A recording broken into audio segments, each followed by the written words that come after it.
Selamat menyaksikan, judul cerita, Hari-hari Dimanjakan Paman. Bab 7. Agam sudah tidak berada di kamar ketika Pamela selesai memakai baju dan keluar dari kamar mandi.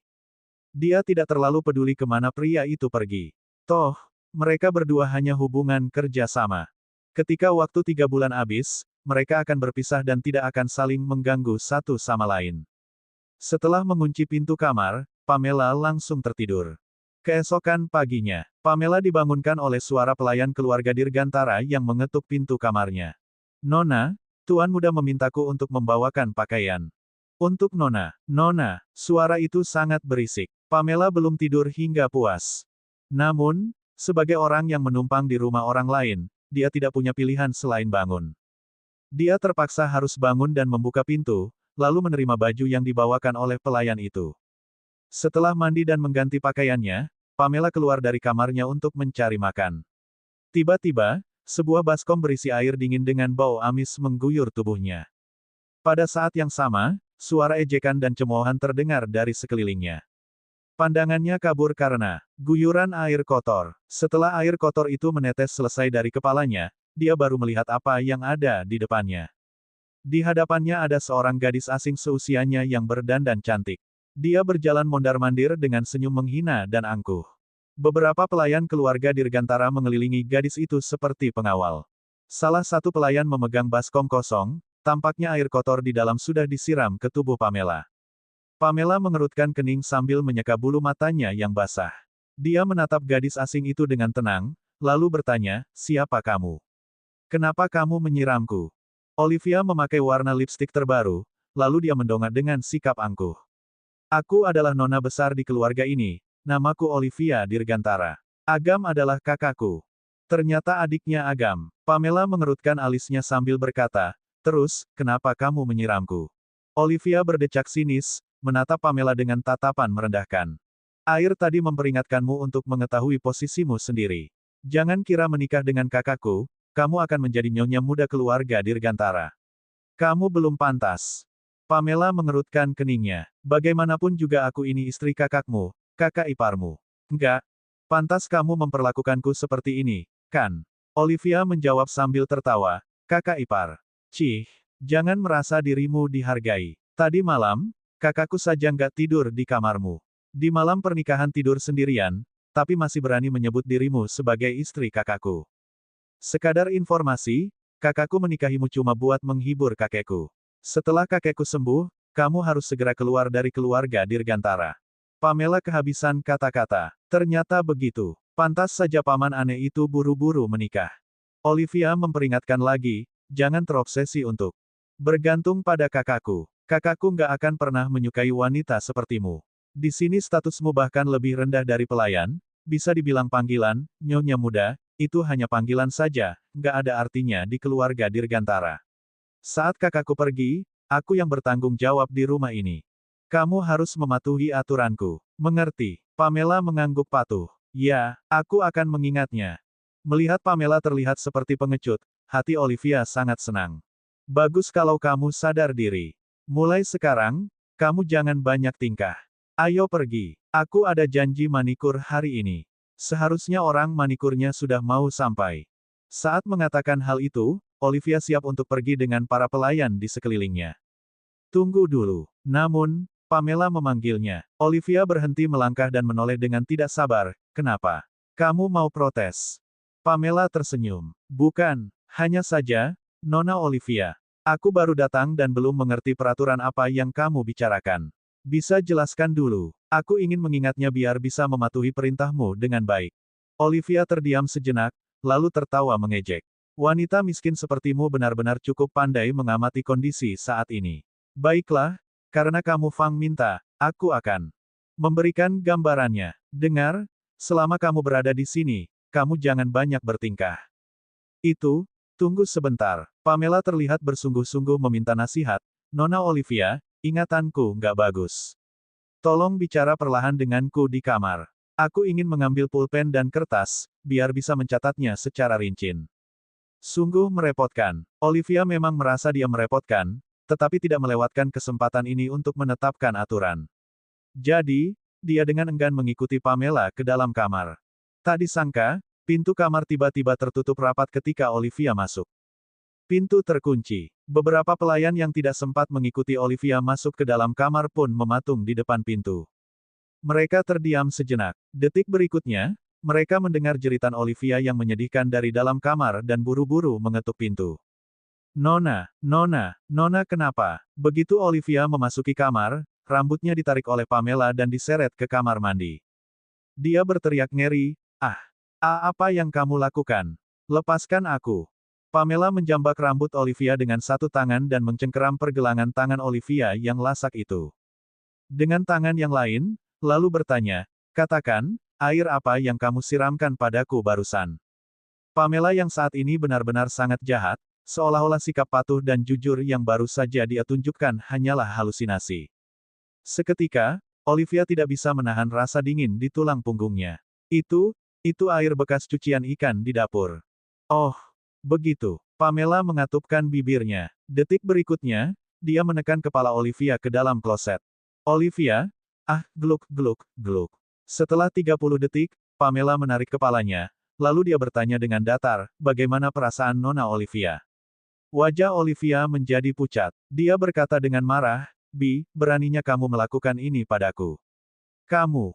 Pamela masih berkata dengan wajah datar, kamu yang turun tangan dulu, aku hanya melawan. Kamu menyiramku dengan air kotor, aku membiarkanmu mencicipi air toilet. Ini cukup adil. Wanita ini benar-benar gila. Olivia berteriak dengan marah, aku adalah nona besar dari keluarga Dirgantara. Kakakku sangat menyayangiku. Beraninya kamu melakukan ini padaku. Pamela tidak takut, hanya menjawab, aku nggak peduli apakah kamu nona besar keluarga Dirgantara atau bukan. Kakakmu memintaku menikah dengannya. Untuk jadi nyonya muda, bukan untuk ditindas di keluarga Dirgantara. Ingat, jangan pernah macam-macam denganku lagi. Setelah mengatakan itu, dia menekan kepala Olivia ke dalam kloset lagi.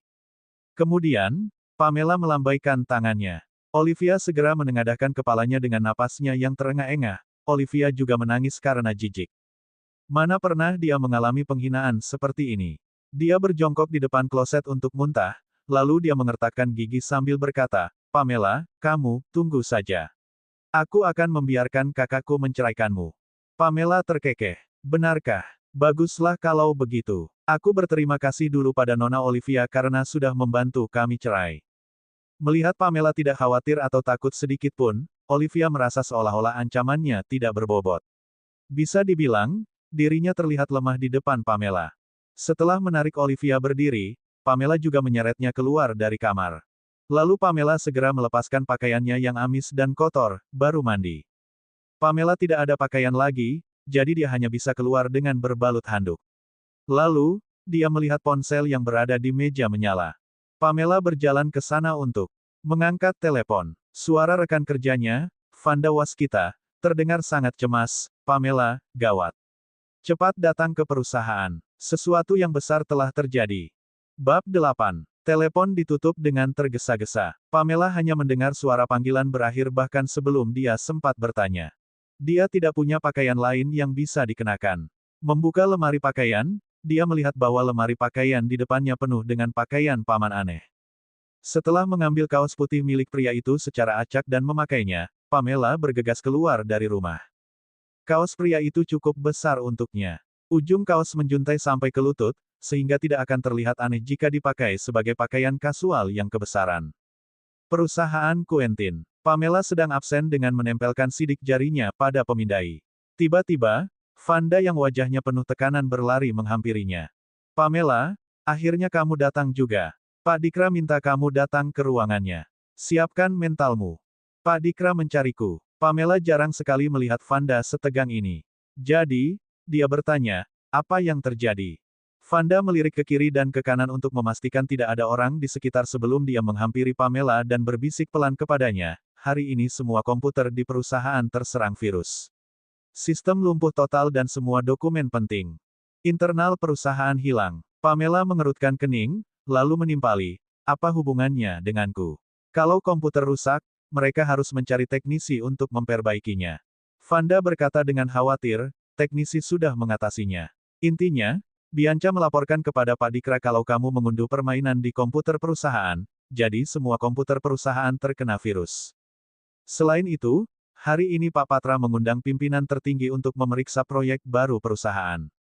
PowerPoint presentasi proyek sudah dikerjakan dengan susah payah oleh departemen kami, tapi dokumennya nggak bisa ditemukan. Karena itu Pak Dikra sangat marah dan pasti akan melampiaskannya padamu. Bianca Palosa, dia adalah orang yang memiliki koneksi di perusahaan. Seperti Pamela, dia masih dalam masa magang. Perusahaan Quentin adalah perusahaan yang masuk dalam daftar 500 perusahaan besar di negara ini. Setiap tahun ada banyak orang berprestasi yang mencoba bergabung dengan perusahaan. Karena memiliki nilai yang sangat baik, Pamela mendapatkan surat rekomendasi dari dekan Universitas Padalamang untuk magang di sini. Sementara Bianca, kabarnya dia adalah kerabat dari manajer di sini, yaitu Pak Dikra. Hanya ada satu tempat yang tersedia bagi para pemagang untuk bisa menjadi pegawai tetap di perusahaan ini. Orang yang paling memungkinkan untuk posisi ini antara Pamela dan Bianca. Pamela mungkin tahu persis apa yang sedang terjadi. Sebelum Pamela mengetuk pintu ruang kerja Pak Dikra, dia mendengar suara Bianca di dalam ruangan yang meminta manajernya itu untuk tenang. Jangan khawatir, Paman. Komputernya akan segera diperbaiki. Ini semua salah Pamela. Dia malah main game gak jelas saat kerja. Pak Dikra menggerutu kesal, di mana si Pamela sialan itu? Kenapa dia belum datang juga? Pamela mengetuk pintu dan mendorongnya hingga terbuka. Pak Dikra ingin bertemu dengan saya. Pak Dikra mengumpat begitu melihatnya. Pamela, kamu masih berani datang rupanya. Ini hari kerja dan kamu datang ke kantor di jam segini. Kemarin juga kamu nggak masuk tanpa alasan. Apakah ini sikap kerjamu? Pamela masuk dan menjelaskan dengan sikap yang baik. Maaf, Pak Dikra. Kemarin saya menikah dan pagi ini saya ada masalah, sehingga datang terlambat. Pak Dikra menganggap alasan yang diberikan Pamela sangat menggelikan. Menikah. Anggap saja kamu memang menikah. Tapi apa kamu nggak bisa ambil cuti? Kamu pikir perusahaan ini rumahmu? Datang kapanpun kamu mau, pulang kapanpun kamu mau dan main game kapanpun kamu mau. Pamela masih bersikap lembut, ini pertama kalinya saya menikah. Saya akan mengambil cuti lain kali. Pak Dikra kehabisan kata-kata. Bianca benar-benar tidak sanggup untuk mendengarkan perdebatan keduanya lagi. Pamela, kamu benar-benar nggak tahu malu. Kamu bolos kerja, tapi masih berani menggunakan alasan menikah. Bikin alasan pun nggak becus. Saat itu, pintu ruang kantor terbuka. Bos perusahaan Quentin, Patra Ravandra datang bersama dengan seorang pria bertubuh tegap yang sudah berdiri di ambang pintu. Kebetulan keduanya mendengar jawaban Pamela atas dua pertanyaan Pak Dikra. Agam menyipitkan matanya. Pak Dikra berniat melanjutkan memarahi Pamela. Namun, melihat kedua orang yang berada di depan pintu, dia sangat ketakutan hingga berdiri dengan tergesa-gesa dan mengangguk untuk menyapa mereka. Pak Patra, kapan Bapak dan Pak Agam tiba? Masuklah. Bianca menoleh sekilas. Dia melihat pria tampan dan pendiam yang berdiri di samping Pak Patra, sontak matanya langsung melotot. Pamela yang kurang tertarik, menoleh samar-samar ke belakang dan terkesiap di tempatnya. Paman aneh. Kenapa dia ada di mana-mana? Pak Patra bertanya dengan wajah serius. Dikra, apa yang barusan kalian perdebatkan? Aku dengar sistem perusahaan lumpuh total, ada apa ini? Dengan keringat bercucuran, Pak Dikra menunjuk ke arah Pamela dan berkata, Pak Patra, anak magang baru perusahaan bermain game selama jam kerja, menyebabkan sistem perusahaan terserang virus. Sekarang, bagian teknis sedang memperbaikinya. Patra menjadi marah. Apa? Kenapa mempekerjakan anak magang seperti itu? Kamu berniat menjadikannya karyawan tetap. Pak Dikra langsung menggeleng dan menjawab, bukan begitu. Pak Patra, saya akan memecatnya sekarang juga. Bibir Bianca sedikit tertarik menyunggingkan senyum tipis tanda kemenangan. Tatapan dingin Agam menyapu sosok Pamela sekilas, sangat acuh. Seolah tidak pernah mengenal satu sama lain, dia berbicara dengan dingin, Pak Patra, sepertinya hari ini bukan waktu yang tepat untuk kedatangan saya. Kalau begitu, kita lakukan lain kali saja. Pak Agam, maafkan saya karena sudah membuat Anda melihat lelucon semacam ini. Patra menjadi sangat tidak berdaya. Entah berapa banyak usaha yang telah dia lakukan untuk mendatangkan orang penting seperti Agam kemari. Jadi, jika hari ini dia pergi begitu saja, akan lebih sulit lagi untuk membawanya ke sini di lain waktu. Pada saat itu, Pamela melihat Vanda sedang menatap dengan gelisah ke arah pintu kantor. Dia tiba-tiba teringat bahwa proyek baru ini adalah pertama kalinya Vanda memimpin tim sendirian. Jika proyek ini gagal, akan sulit baginya untuk mengambil peran besar di perusahaan. Vanda selalu memperlakukan Pamela dengan baik selama masa magang. Pak Agam, panggil Pamela tiba. Agam yang sudah berbalik menghentikan langkah kakinya. Pamela berjalan ke arahnya, Pak Agam, saya tahu waktu Anda sangat berharga. Tapi, karena sudah datang kemari, akan sangat disayangkan kalau sampai melewatkan satu proyek yang bagus. Mata hitam Agam menatap dingin. Lalu, dia bertanya, sepertinya sekarang kalian nggak punya apapun untuk diperlihatkan kepada saya. Pamela meyakinkan, beri saya waktu sampai kopi Anda habis.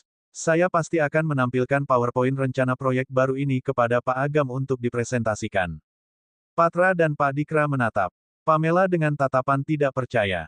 Bianca memutar bola matanya meremehkan. Teknisi profesional saja sampai kewalahan memperbaiki sistem yang rusak. Namun, Pamela bilang dia bisa memperbaikinya. Membual bukanlah taktik yang bagus. Sudah terpojok, dia masih mencoba untuk memperbaikinya. Setelah hening selama beberapa detik, wajah tampan Agam ada gurat ketertarikan dalam tatapannya. Anak muda memang memiliki semangat yang menantang. Pak Patra, saya sudah datang dan kebetulan sedikit haus. Saya akan meminum secangkir kopi sebelum pergi. Patra kembali tersadar dari keterkejutannya dan segera memerintahkan, tunggu apa lagi? Cepat buatkan kopi untuk Pak Agam. Baik, Bianca memanfaatkan kesempatan ini untuk bisa dekat dengan Agam, dengan sigap pergi membuatkan kopi. Pamela kembali ke meja kerjanya dan mencolokkan sebuah USB ke colokan komputer. Vanda merasa penasaran, jadi dia mendekat dan bertanya, Pamela, apa yang kamu lakukan? Apa kamu benar-benar bisa memperbaiki komputer? Dengan ekspresi fokus, Pamela menggerakkan mouse di tangannya sambil menjawab, aku mencoba menginstal perangkat lunak antivirus. Vanda menghela napas dengan kecewa. Ini, Pamela, sepertinya percuma saja. Teknisi bilang sistem perusahaan diserang oleh peretas dengan tujuan tertentu. Perangkat lunak antivirus nggak akan ada gunanya. Pamela mendongak sedikit, lalu berkata sambil memberikan senyum tipis pada Vanda, coba saja dulu. Siapa tahu ada keajaiban. Bab 9. Vanda hanya merasa bahwa Pamela terlalu optimis, sementara dia sendiri telah kehilangan semua harapan. Rencana proyek yang telah dipersiapkan selama sebulan akan dibatalkan begitu saja. Meskipun sangat tidak rela, tidak ada lagi yang bisa Vanda lakukan. Sambil menghela napas dalam, Vanda berbalik ke arah dapur. Pamela, lanjutkan saja. Aku buatkan kopi biar lebih segar. Ya, terima kasih. Pamela menjawab dengan samar. Pada saat yang sama, sebuah laman progres berwarna merah muncul di layar hitam komputernya. Setelah laman muncul sepenuhnya, Pamela dengan cepat memecahkan kata sandinya. Dia mengklik sebuah kotak dialog tersembunyi, menekan papan ketik dan mengetik beberapa kata untuk dikirim. Ada dendam apaan sih? Pihak peretas terkejut dan membalas, kamu. Dewa macam apa kamu, sampai bisa melakukan serangan balik ke dalam sistem enkripsi level tertinggi aliansi Apollo kami. Ujung jari Pamela mengetik ringan, nggak penting siapa aku. Intinya, kenapa kamu menyerang perusahaan Quentin? Kalau ada perihal dendam, ya langsung saja cari orang yang melakukannya. Siapapun yang memprovokasimu, cari dia dan selesaikan dengannya. Jangan hancurkan hasil jerih payah banyak orang yang tidak bersalah. Peretas itu tidak luluh begitu saja dan segera membalas. Namun, dia berhasil dicegat oleh sistem pertahanan yang dipasang Pamela, yang telah disiapkan sejak awal. Peretas itu tidak bisa menahan kekagumannya pada lawan misterius yang teknologinya lebih unggul daripada miliknya. Ketika Vanda kembali dan membawa segelas kopi, komputer berhasil diperbaiki Pamela. Dokumen di dalamnya pun kembali. Beneran sudah diperbaiki. Pamela, kamu luar biasa. Bagaimana kamu bisa melakukannya? Pamela mengeluarkan USB dan memutarnya di ujung jari telunjuknya. Dia bersandar di kursinya dan menjawab sambil tersenyum, aku membeli perangkat lunak antivirus ini seharga 19,99 ribu di sebuah toko yang mengklaim kebal terhadap semua virus. Sepertinya memang benar. Aku akan memberikan ulasan positif setelah ini. Alis Vanda bertaut dan dia mengatakan, hah? Apa kamu benar-benar memperbaikinya cuma dengan perangkat lunak antivirus? Teknisi bilang aplikasi antivisur itu tak berguna, menurutku mereka yang nggak berguna. Pamela mengulurkan tangan. Untuk mengambil secangkir kopi dari tangan Vanda dan mengangkat dagunya, sudah. Cepat ambil salinan PowerPoint-nya. Presentasikan kepada Pak Patra dan yang lainnya. Ya, aku akan melakukannya. Pamela, aku mencintaimu. Vanda memberikan ciuman terima kasih kepada Pamela sebelum melanjutkan pekerjaannya. Rekan-rekan kerja yang lainnya tiba-tiba mengerumuni Pamela dan meminta tautan antivirus yang dia miliki. Pamela meladeni mereka dengan malas, jangan khawatir. Nanti aku akan mengirimkannya ke grup. Dia menyesap kopi dari cangkirnya. Bulu matanya yang lentik terangkat saat dia melirik ke arah kantor Pak Patra. Seharusnya paman aneh itu masih belum menghabiskan secangkir kopinya, kan? Di dalam kantor, Bianca membawakan agam kopi, kemudian menggerakkan kakinya yang putih dalam berbagai posisi seksi. Namun, dia tidak bisa menarik perhatian pria itu walaupun kakinya sudah terasa kram. Vanda mengetuk pintu dengan lembut dan menjulurkan kepalanya untuk meminta instruksi. Pak Patra, PowerPoint sudah siap. Rapat yang sudah dijadwalkan bisa dilanjutkan. Patra yang menemani Agam, minum kopi langsung berbinar. Dia menimpali sambil tersenyum, komputernya sudah diperbaiki. Vanda mengangguk mengiyakan, ya, Pak Patra. Pamela sudah memperbaiki komputernya. Wah, dia benar-benar hebat. Patra menjadi tenang. Dia berdiri dan memberi isyarat dengan sikap penuh hormat, Pak Agam, materi rapat sudah siap. Mari ke ruang rapat dan penanggung jawab proyek akan memberikan penjelasan tentang proyek baru kita. Tangan Agam yang besar dan bertulang terlihat panjang dan ramping saat dia memegang cangkir kopinya. Dia menyipitkan matanya dengan serius sebelum meletakkan cangkir kopinya dan berdiri. Dengan anggun, sikapnya ini memberikan kesan seorang pria dewasa dengan pesona yang kuat dalam setiap gerakannya. Bianca mengertakkan gigi dengan marah. Pamela benaran berhasil memperbaikinya. 15 menit kemudian, Agam keluar dari ruang rapat. Wajahnya yang tampan dan dalam tidak menunjukkan emosi apapun. Patra datang dan mengikutinya dengan sikap patuh. Ketika melewati meja kerja Pamela, pria itu tiba-tiba menghentikan langkahnya, menatapnya dengan tatapan dingin. Bibir tipisnya tertarik ke atas membentuk seringai. Pak Patra, karena kemampuan berbakat pegawaimu, kalian berhasil membuatku menghabiskan waktu 1 jam di sini. Patra menjadi canggung, lalu menjawab, Pak Agam, saya benar-benar minta maaf. Agam menyipitkan matanya, tidak menatap Pamela lagi dan berjalan menuju lift. Pamela terkejut ketika Bianca datang dengan ekspresi sombong di wajahnya. Pamela, kenapa memangnya kalau kamu bisa memperbaiki komputer? Pak Agam masih nggak tertarik dengan proyek bodoh kalian itu.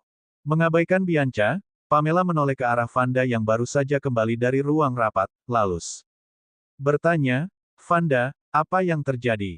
Vanda menundukkan kepalanya dan berkata dengan suara terisak, Pamela, aku nggak tahu kenapa, tapi ada sejumlah kesalahan data utama di PowerPoint. Pak Agam mengatakan proposal kita sampah. Alis Pamela berkerut tanda terkejut. Pada saat itu, Patra yang telah mengantar Agam pergi, kembali dengan wajah tegas dan memberikan teguran keras, Vanda, apa yang kamu lakukan? Kalau nggak mampu tanggung jawab sama proyek ini, lebih baik nggak usah kerjain. Vanda menunduk merasa bersalah. Pak Patra, saya minta maaf. Pamela melihat seringai kemenangan di wajah Bianca, tahu bahwa wanita itu telah berhasil melakukan ulah liciknya.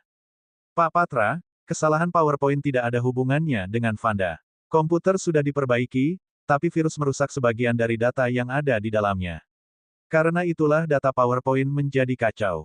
Saya membiarkan Vanda membawanya ke rapat tanpa memeriksanya. Ini salah saya dan saya akan mengundurkan diri. Patra mengerutkan kening pada Pamela. Pak Dikra, yang berada di belakang Pak Patra tiba-tiba berkata, mengundurkan diri. Pamela, kamu dipecat. Kemasi barang-barangmu dan pergi dari sini sebelum kamu membuat Pak Patra marah. Saat Pamela menunggu lift, Vanda keluar untuk mengejarnya. Dia merasa bersalah kepada Pamela. Pamela, akulah yang harus keluar. Pamela menggeleng pelan, lalu menjawab, itu bukan salahmu. Pak Dikra memang mau memecatku. Kamu nggak perlu terlibat dalam masalah ini. Vanda marah, tapi kalau kamu pergi seperti ini, Bianca bisa jadi pegawai tetap. Kemampuannya berada di bawahmu dalam segala hal. Dia akan diuntungkan kalau seperti itu. Pamela mengangkat bahu dengan acuh tak acuh, melambaikan tangan ke arah Vanda dan berbalik untuk masuk ke dalam lift. Pamela keluar dari lift tepat saat pintu sebelah terbuka. Bianca melangkah keluar dari pintu sebelah, menggenggam sekotak perlengkapan kantor dan melemparkannya ke depan Pamela. Kamu lupa membuang sampahmu. Pak Dikra bilang kalau ruang kerjamu akan dikosongkan untuk dijadikan ruanganku. Pamela bersikap tenang dan membungkuk untuk mengambil barang-barangnya. Lalu, dia mengatakan, Bianca, sebagai rekan kerja, aku ingin memberikan saran untukmu. Bianca bersedekap, berbicara setelah menggerakkan bahunya penuh kemenangan. Apa? Katakan saja. Bibir Pamela tertarik dalam lengkungan samar. Dia mendekat ke telinganya dan berkata, kalau nggak punya kemampuan, kamu hanya akan tersingkir. Bianca terkejut, lalu menjawab, Cih. Pamela sedang menakut-nakutinya. Pamela berjalan keluar dari gedung perusahaan dengan membawa barang-barangnya. Tiba-tiba, sebuah mobil Maserati edisi terbatas berwarna hitam berhenti di sampingnya. Ervin turun dari kursi samping kemudi, lalu mengatakan, Nona Alistair, Tuan Muda meminta Nona untuk masuk. Pamela tidak menanggapi dan mengambil jalan memutar. Ervin mengangkat tangannya untuk menghentikannya, lalu mengatakan, Nona Alistair, tolong masuk ke dalam mobil. Mau bagaimana Pamela menghindar, juga tidak berhasil, ini membuat wajah kecil Pamela berubah muram.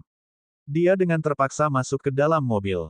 Kejadian ini kebetulan saja dilihat oleh Bianca. Dia awalnya melihat di pintu masuk perusahaan kalau ada Maserati edisi terbatas yang lewat.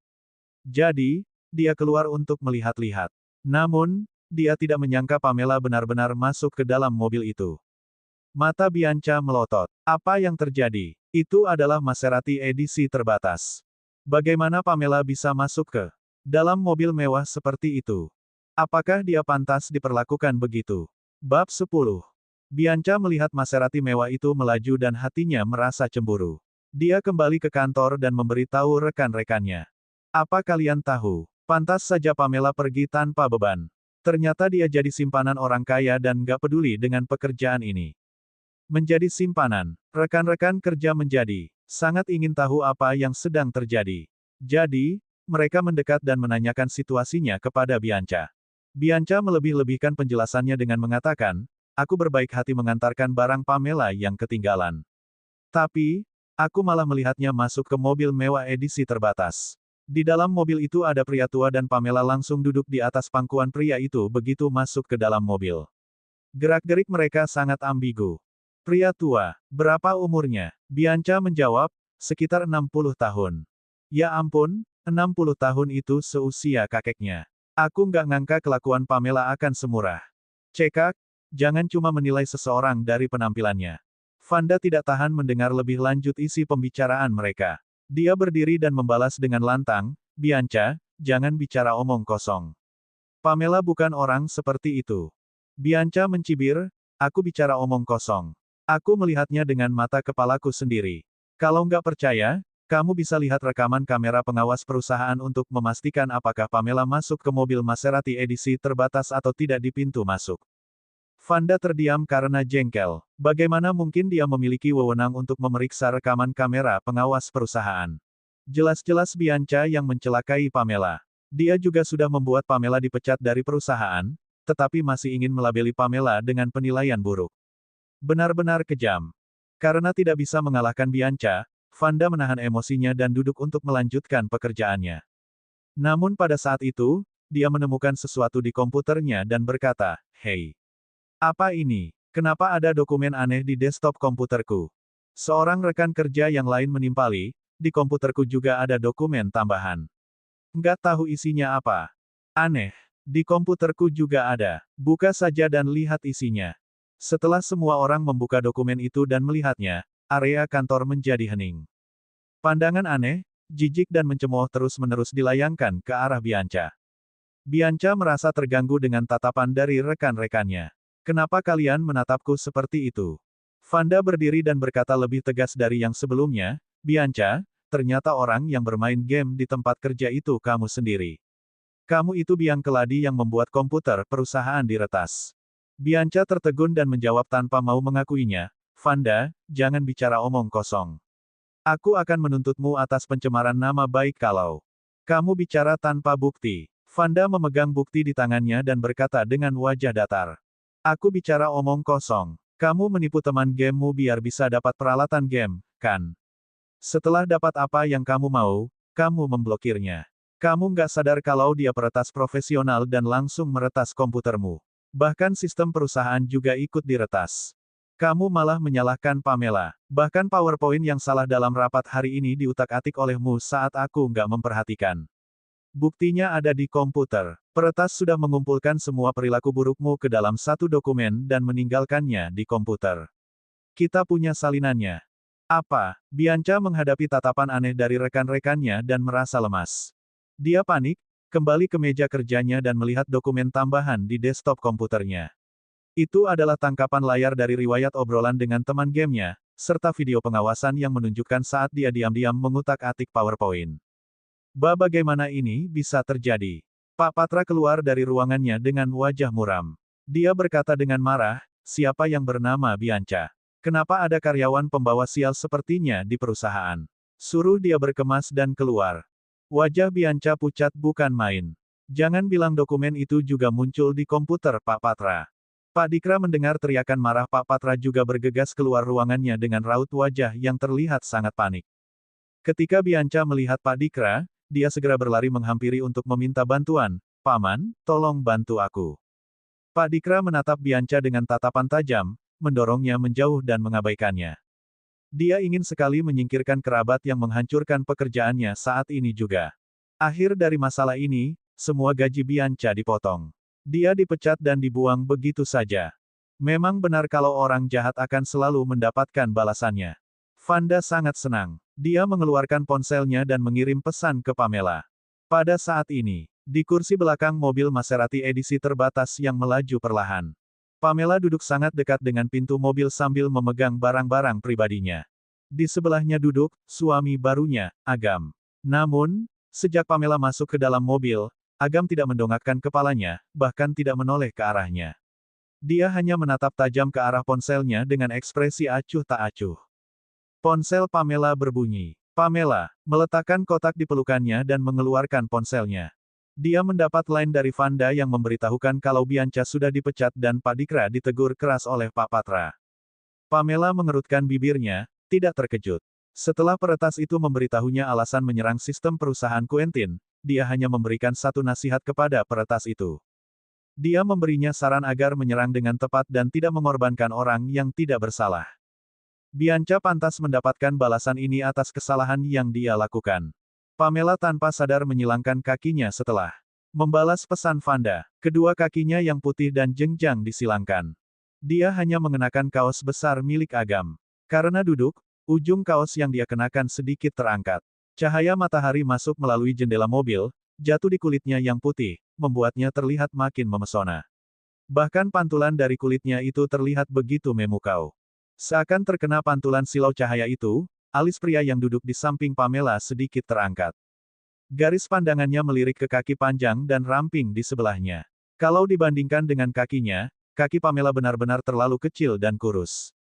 Gadis kecil, apa ini cara kalian anak muda untuk mendapatkan perhatian seorang pria?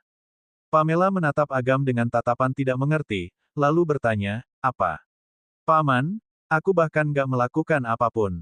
Agam meletakkan ponselnya, menatapnya dan menjawab, apa yang kamu pakai? Pamela menundukkan kepalanya dan baru menyadari akan hal ini.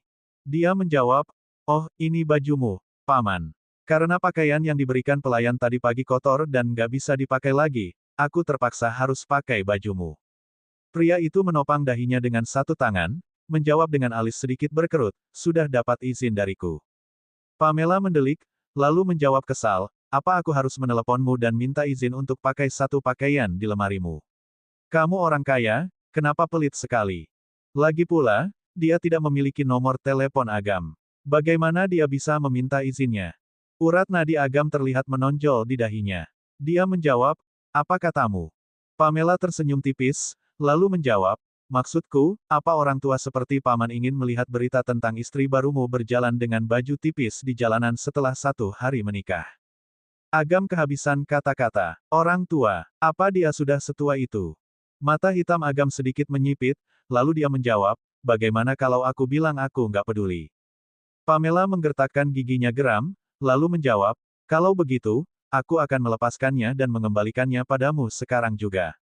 Lalu berjalan dengan baju tipis di luar. Bibir Agam terangkat membentuk seringai. Dia mencibir, baiklah. Kalau begitu lepaskan saja. Pamela merasa tahun ini dirinya sungguh tak beruntung. Jika tidak, bagaimana mungkin dia bisa memprovokasi paman aneh yang sangat tidak bisa diajak bicara baik-baik itu. Dia terdiam selama beberapa detik, baru menjawab, ya sudah, lepaskan saja. Apa susahnya? Bab 11. Ervin yang duduk di kursi samping pengemudi menunjukkan raut wajah yang begitu rumit. Dia memberi isyarat kepada sopir untuk menepikan mobil dan berdiri jauh dari mobil. Dia tidak mau bersikap lancang dengan melihat apa yang tidak seharusnya dilihat. Pamela tertunduk muram. Tangannya meraih ujung kaos putih besar yang dia kenakan dan perlahan-lahan menariknya ke atas. Agam dengan malas menopang dahinya. Tatapan dinginnya menatap Pamela dengan rasa menarik.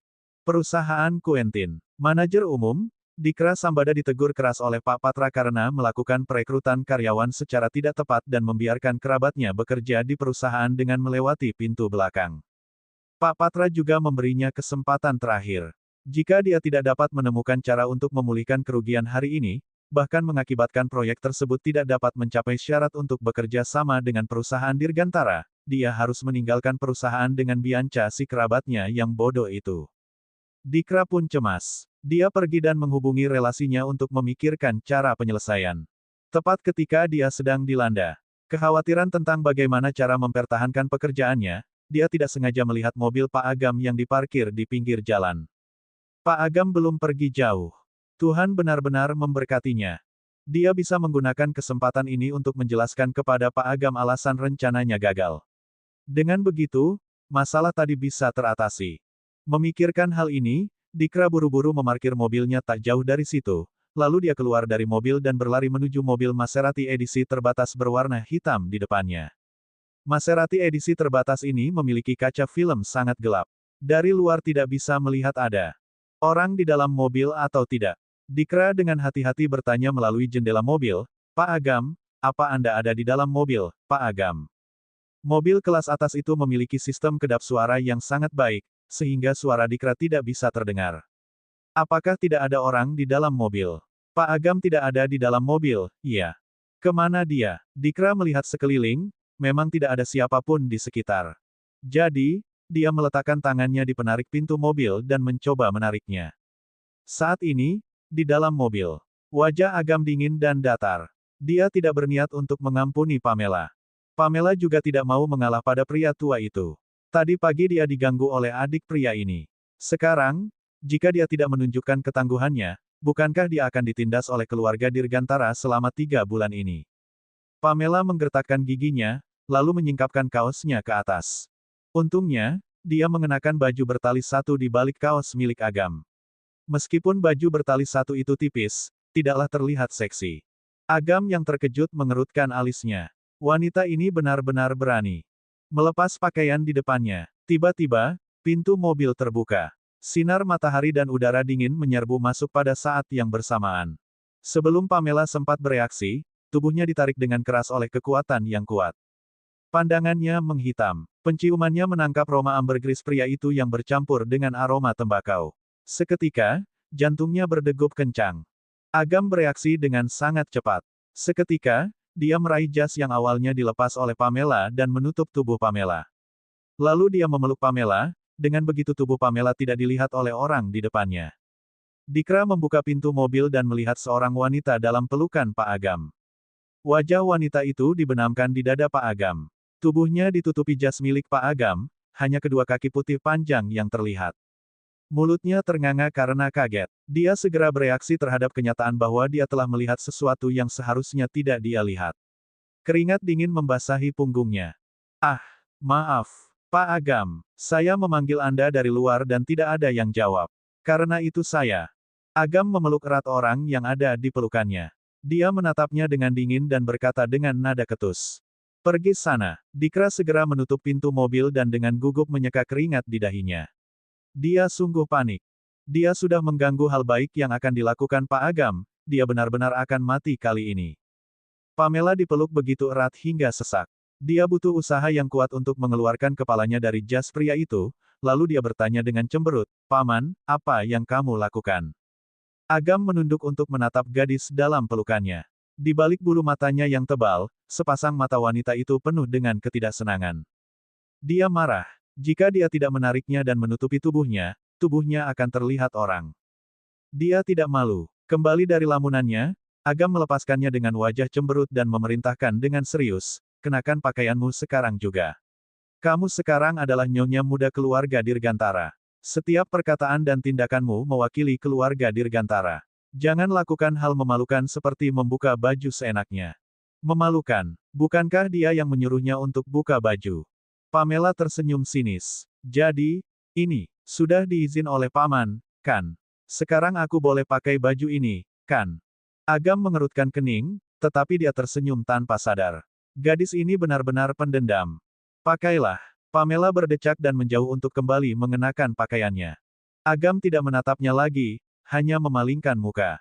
Dia beranjak keluar dari mobil, juga tidak lupa menutup pintu dengan keras. Dikra menjelaskan kepada Ervin dengan hati-hati, Pak Ervin, saya benar-benar tidak bermaksud begitu. Pak Ervin, tolong bantu saja menjelaskan.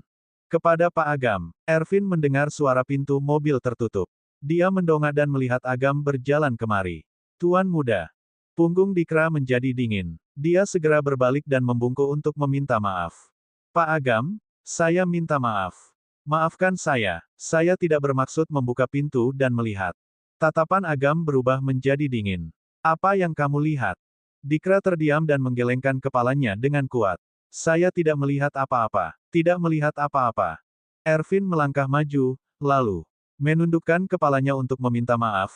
Tuan muda, barusan Nona menelepon. Aku pun berjalan ke samping untuk menjawab telepon, jadi tidak melihat ada orang yang mendekati mobil. Maaf karena sudah lalai dalam melakukan tugas. Agam melirik ke arah Ervin dan tidak berkata apa-apa. Agam menundukkan kepala untuk menyalakan sebatang rokok, dia memalingkan wajahnya untuk menatap Dikra sambil berkata, sampai mendatangi mobilku, ada apa?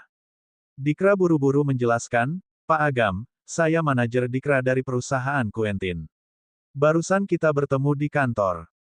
Saya mencari Pak Agam karena ingin menjelaskan bahwa rencana yang Anda lihat hari ini bisa gagal karena dirusak oleh karyawan magang perusahaan karena kepentingan pribadi. Itu bukan kualitas dari perusahaan kami. Semoga Pak Agam memberikan kami kesempatan lagi untuk memaparkannya. Agam mengembuskan rokoknya dengan pelan sambil mengerutkan alisnya. Dirusak. Apa karyawan magang yang bisa memperbaiki komputer itu yang melakukannya? Dikra terdiam sejenak, lalu menggelengkan kepala dengan canggung. Bukan. Itu dilakukan karyawan magang yang satunya lagi. Tapi, sekarang dua karyawan magang itu sudah dipecat. Kami berjanji nggak akan melakukan kesalahan lagi. Pak Agam? Apa Pak? Agam, dipecat. Mata Agam berubah suram, lalu dia melirik ke kursi belakang mobil. Nggak ada waktu. Agam memberi isyarat pada Ervin dengan satu lirikan mata.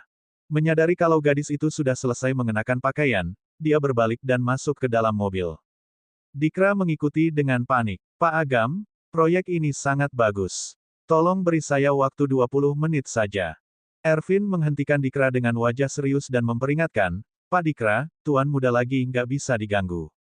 Kalau Pak Dikra terus mengganggunya, konsekuensinya akan lebih buruk.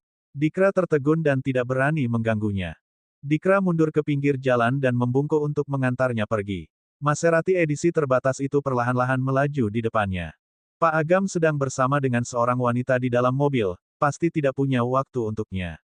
Jadi, dia harus mencari kesempatan di lain hari. Pamela merasa bosan di dalam mobil, jadi menurunkan jendela untuk mencari udara segar. Saat mendongak, Dikra tertegun. Apa matanya mulai rabun? Kenapa wanita di dalam mobil Pak Agam terlihat seperti Pamela yang hari ini dipecat dari perusahaan? Bab 12. Pamela sudah mengenakan kaos milik Agam.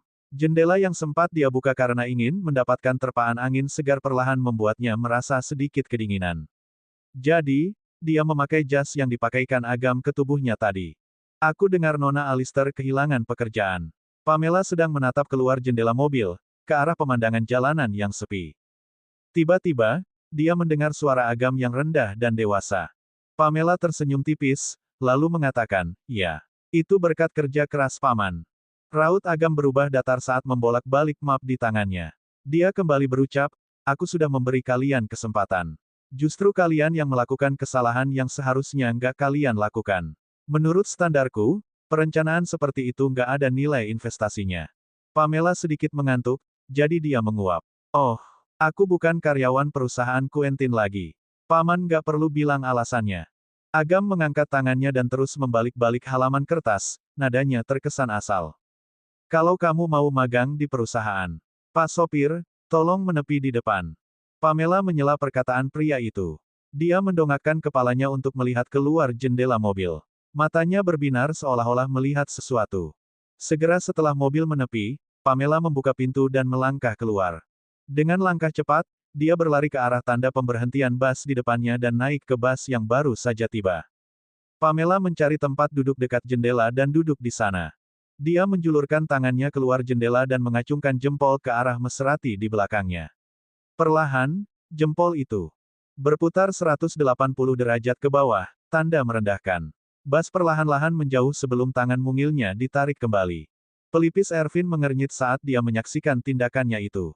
Nona Alister ini benar-benar orang yang sangat lancang. Harus diketahui bahwa, di seluruh kota Marilla, bahkan di seluruh negeri ini, tidak ada satu orang pun yang berani bersikap kasar di depan Tuan Muda. Tuan Muda, jas Anda dibawa oleh Nona Alister. Anda harus menghadiri acara gunting pita sore nanti setelah World Trade Center selesai. Minta kirimkan yang baru. Agam tertunduk muram dan terus melihat-lihat dokumen di depannya. Baik, Ervin menambahkan, Tuan Muda, Nona menelepon dan mengatakan kalau Nona masuk rumah sakit. Agam mendongakkan kepalanya dan menjawab, bukannya baik-baik saja, kenapa bisa masuk rumah sakit? Ervin menjelaskan, tadi pagi Nona Alister menekan kepala Nona ke dalam toilet. Nona meminum air kloset. Nona yang selalu menyukai kebersihan merasa sangat jijik sampai muntah-muntah sejak pagi tadi. Nona mengalami dehidrasi dan dilarikan ke rumah sakit untuk diinfus. Apa yang dikatakan dokter? Dokter mengatakan kalau nggak ada masalah serius. Setelah infus habis dan Nona menjaga pola makan untuk menjaga kesehatannya, dalam 2 hari Nona akan sehat kembali. Hanya saja, Nona menangis.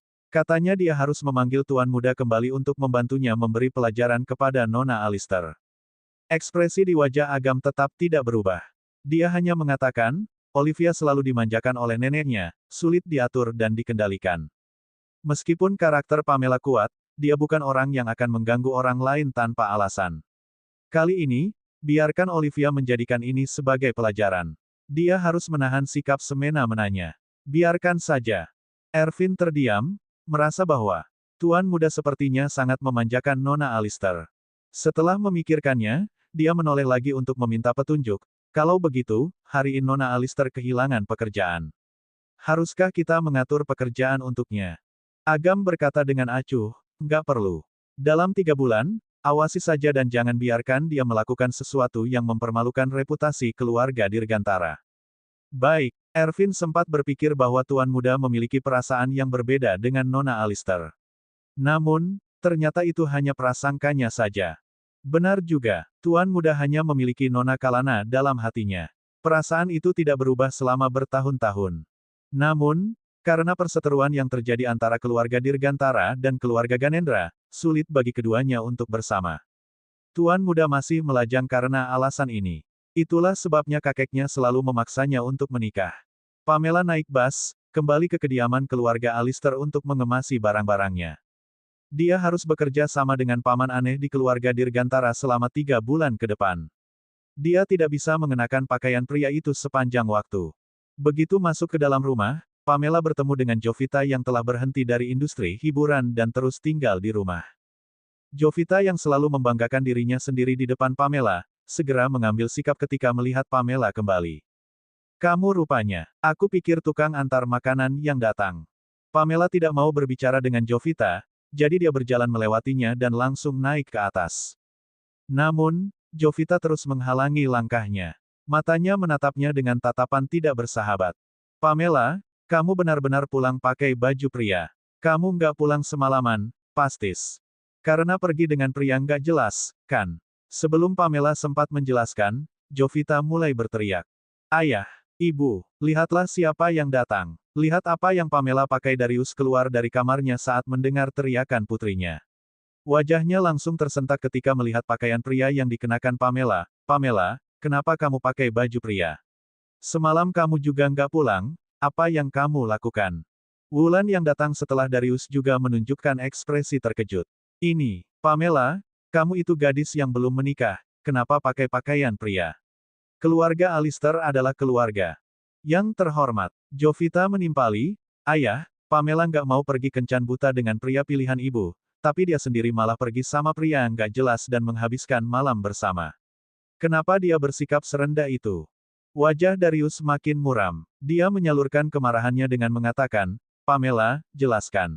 Apa yang terjadi dengan pakaian yang kamu pakai? Pamela dengan tenang dan dingin menjelaskan kepada Darius, ayah, bajuku basah karena nggak sengaja terkena air. Jadi, aku pinjam baju orang lain yang setidaknya bisa aku pakai. Setelah dicuci bersih, aku juga akan mengembalikannya. Jovita berdecak, pinjam. Siapa yang akan percaya?